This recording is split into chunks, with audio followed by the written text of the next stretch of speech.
مگر میں نے دیکھا کہ آپ جو کرتے ہیں وہ تقریباً میرے برابر ہی کرتے ہیں، ہو سکتا ہے کہ کوئی خاص بات میں نے دیکھی تو میں اب اجازت چاہتا ہوں۔ تو انہوں نے کہا کہ دیکھے بیٹے، آپ نے تو دیکھ لیا میں کیا کرتا ہوں۔ اس کے بعد وہاں سے نکل گیا، تھوڑی دور جانے لگے تو اس کے بعد پھر پکارا، بیٹے ادھر آؤ ادھر آؤ، پھر واپس آیا تو انہوں نے کہا بیٹھ جاؤ بیٹھ جاؤ، پھر آپ کے سامنے ایک بات کر۔ انہوں نے کہا کہ کیا؟ انہوں نے کہا کہ بیٹے ایک چیز میرے میں خاص ہے اور میں اپنے اوپر لاگو کر لیا ہوں کہ میں اپنے دل میں کسی مسلمان تعلق سے غلط فہمی پیدا ہونے نہیں دیتا، اور میرے دل میں کسی کی غیبت، بہتان، تہمت اور حسد اور کسی قسم کی بیک فیلنگ نہیں۔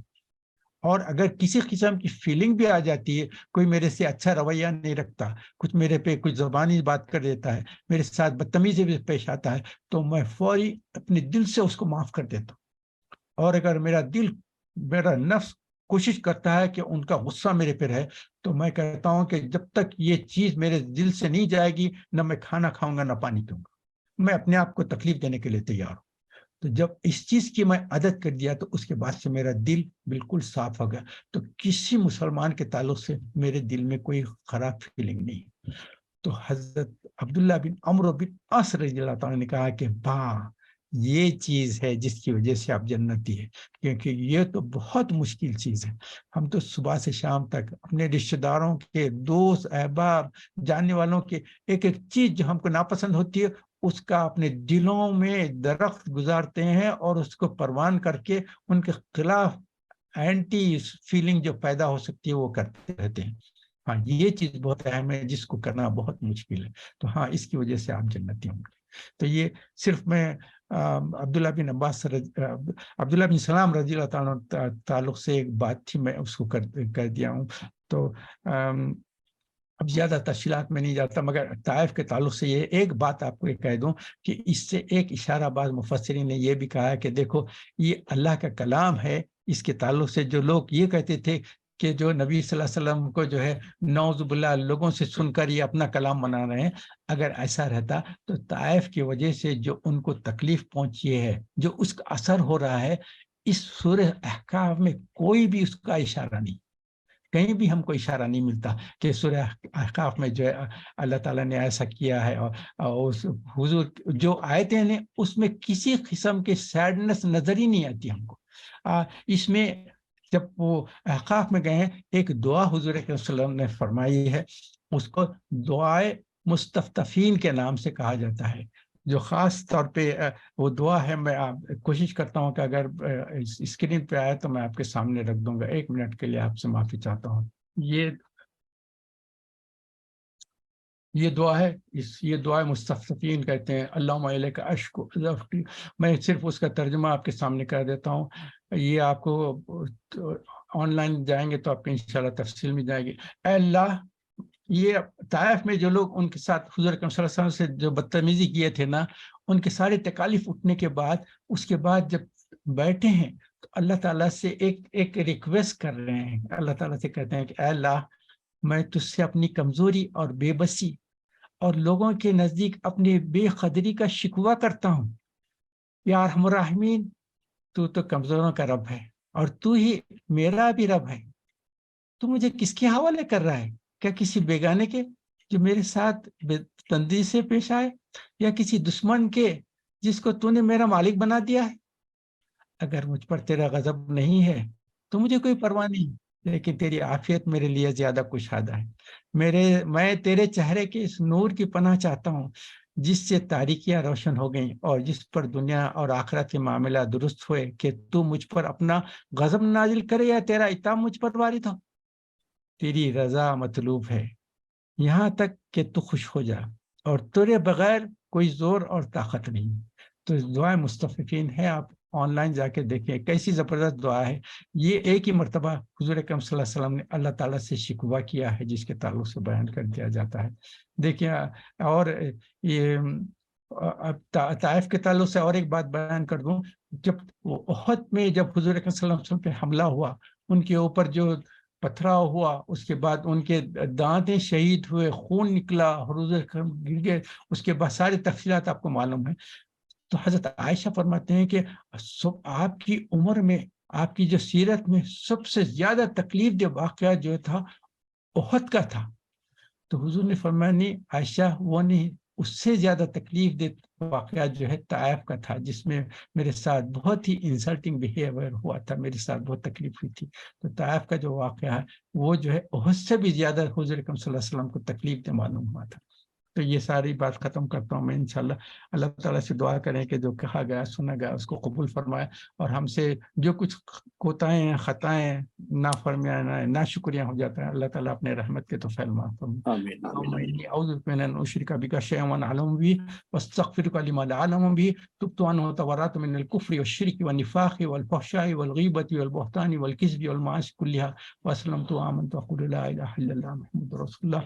اللهم صل على محمد وعلى آل محمد كما صليت على إبراهيم وعلى آل إبراهيم إنك حميد مجيد، اللهم بارك على محمد وعلى آل محمد كما باركت على إبراهيم وعلى آل إبراهيم آمین اللهم إني أسألك إيمانا كاملا ويقينا صادقا وعملا متقبلا ودعاء مستجابا ونظر الرحمة وفضلا دائما وأجرا عظيما ورزقا حلالا طيبا وبدنا صابرا ولسانا ذاكرا وقلبا خاشعا وقلبا صادقا وقلبا صابرا وقلبا شاكرا وقلبا منورا وتوبة نصوحا وتوبة قبل الموت وراحة عند الموت ومغفرة بعد الموت والعفو عند الحساب والفوز بالجنة والنجاة من النار۔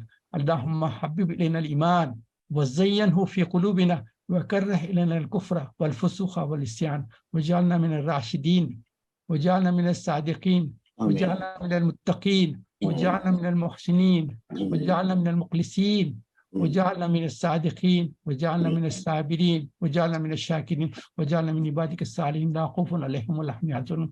اللہ پاک ہماری ساری دعاؤں کو اپنے رحمت کے طور پر قبول فرمائے، بیٹھنا کہنا سننا اس کو قبول فرما لے۔ اللہ تعالیٰ ہم سے جو کوتاہیں خطائیں جو غلطیاں ہو جاتے ہیں اپنے رحمت کے طور معاف فرما دے۔ اللہ تعالیٰ جو بیمار ہیں ان کو صحت عافیہ کاملہ عطا فرما، جو پریشان حال ہے ان کو پریشانی سے نجات عطا فرما، جو ہمارے دوست احباب قرضدار ہیں ان کو قرضوں سے نجات عطا فرما، اور جو ہمارے دوست احباب رشتہ دار دنیا سے گزر گئے اللہ تعالیٰ ان پر اپنے رحمت و برکت نازل فرما، ان کو جنت اعلیٰ مقام عطا فرمائے، سارے کوتاہیوں کو ان کی غلطیوں کو اپنے رحمت کے تو فرما۔ اللہ تعالیٰ ہمارے لیے اپنی ہدایت کے فیصلے فرمائے۔ اللہ پاک ہم کو اپنے نفس اور شیطان کے شرور سے حفاظت فرما دیجیے۔ اللہ پاک ہمارے لیے اپنے رحمت کے اور ہدایت کے راستے کھول دے کہ اللہ پاک ہمارے سارے جو کام ہو رہے ہیں ہماری نیت صرف آپ کی قبولیت ہو، کہ ہماری نیت میں اخلاص اور للہیت ہو، ریاکاری سے ہم آپ کی پناہ میں آتے ہیں۔ اللہ تعالیٰ ہم کو عاجزی اور انکساری عطا فرما، تکبر سے آپ کی پناہ میں آتے ہیں، کیونکہ علم حاصل کرنے کے باوجود بھی تکبر کی وجہ سے شیطان کو اور چھٹکارا گیا، وہاں سے نکال دیا گیا۔ اللہ تعالیٰ جو علم ہے اس علم سے ہم کو فائدہ اٹھانے والے بنا دیا، اور اس علم سے ہم کو عاجزی اور انکساری عطا فرمایا، اور تکبر سے ہم کو بچا دیا اللہ تعالیٰ، اور ہمارے دلوں میں سارے مسلمانوں کی عزت ہمارے دلوں میں بلند فرما دے۔ ہم کو اپنے رشتہ داروں، دوستوں، بھائی بہنوں سے، جاننے والوں سے، سارے مسلمانوں کے تعلق سے ہمارے دلوں کو پاک اور صاف رکھ، کسی قسم کی غلط فہمی نہ پیدا ہونے سے ہمارے دلوں کو پاک اور صاف فرما دے، اس میں اپنا نور بھر دے اور ہدایت بھر دے، اور ہمارے دل میں کوئی چیز نہیں آ سکتی سوائے اللہ تعالیٰ آپ کو ہم اپنے دلوں میں پیدا کرنا چاہتے ہیں۔ ہم کو توفیق دے کہ ہم آپ کے شکر گزار ہوں، زبان سے بھی، دل سے بھی اور عمل سے بھی آپ کی فرما برداری میں گزار دے۔ جو بھی ہم سے کوتاہیں قصور ہے اپنے رحمت سے آمین رب العالمین۔ سبحان ربک رب العزة عما یصفون وسلام علی المرسلین والحمد للہ رب العالمین۔ سبحانک اللہم وبحمدک نشہد ان لا الہ الا انت نستغفرک ونتوب الیک۔ اللهم صل على محمد وعلى ال محمد كما صليت على ابراهيم وعلى ال ابراهيم انك حميد مجيد۔ اللهم بارك على محمد وعلى ال محمد كما باركت على ابراهيم وعلى ال ابراهيم انك حميد مجيد۔ السلام علیکم ورحمۃ اللہ وبرکاتہ۔